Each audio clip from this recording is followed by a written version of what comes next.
This is Crossblogx TV. Don't forget to subscribe, like and share. Ó tún wá ti kọjá bẹ́ẹ̀ bá ọ̀rọ̀ Bandit àti àwọn alàgbà wọn tún wá ti bínú sí ìrànbá yìí o. Bàbá Sẹ̀lẹ̀ yìí jáde o, ó call out Adeboye, Oyedepo, Túndé Bákàrè àti bàbá Olúkọ̀yà. Ó ní lórí ọ̀rọ̀ Bandit tó ń ṣẹlẹ̀ yìí. Ó nítorí pé wọn ò tí ì lọ gbé ọmọ wọn ni o. Ó ní tó bá ti gbé ọmọ wọn, tó bá ti gbé ẹbí wọn, ó láwọn á ti jáde tipẹ́tipẹ́. Ó bàbá yìí wá ń sọ pé ó dà bóyá ó ti pẹ́ kan tó jáde o. Wọ́n ní Túndé Bákàrè gan-an ṣèbókẹ́yìn sí Sẹ̀lẹ̀ ni. Ó má ṣọ Sẹ̀lẹ̀ ó sún àìjọ ẹ̀yìn tèmi. Kí ló tún fa ọ̀rọ̀ Sẹ̀lẹ̀ nù ọ̀rọ̀ Fúlàní agbénipa? Ẹ ṣáàjà agbọ́ ìtàn àti bàbá ìfi sọ̀rọ̀ tó fi kọ́là tún wọn. Ó ní táwọn pípọ̀ yìí bá ti dìde tipẹ́tipẹ́ ni. Ó ní gbogbo rògbòdìyàn yóò bá wọn máa ṣẹlẹ̀ tó báyìí. Bàbá yìí tún pẹ̀rẹ̀pẹ̀rẹ̀ ọ̀rọ̀ ẹja agbọ́lẹ́nu bàbá Sẹ̀lẹ̀ yìí. Wọ́n ti wá nǹkan ṣe. Bàbá kí ló ti ń porúkọ ẹ̀? Adébóyè bí Bandit bá ti gbé ọmọ ẹ àbí ìyàwó àbí ìkànnì àwọn kinní ṣe bí torí pé àwọn kinní mi ò I don't fear anybody o I don't fear anybody. Irú bàbá Kumuyi bí Bandit bá ti gbé ìkànnì àwọn ọmọ ẹ wọ́n á ti mọ bó ṣe máa ṣe. Ṣe bí ìjọ kìíní àná nígbà tó di pé kinní àti Tinubu àti Oyedepo àti kí lorúkọ Túndé Bákàrè olórí ikepo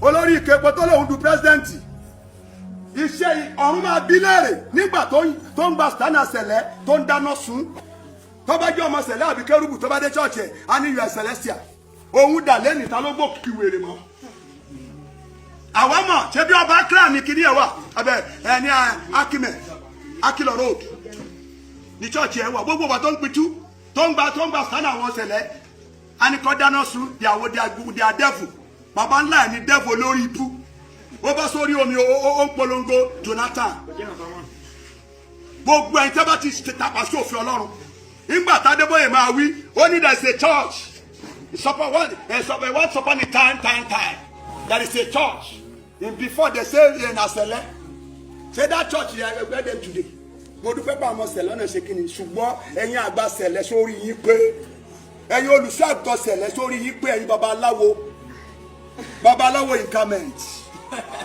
Meet me on the road. I walk out with my leg. Wọ́n bí màmá yín rere.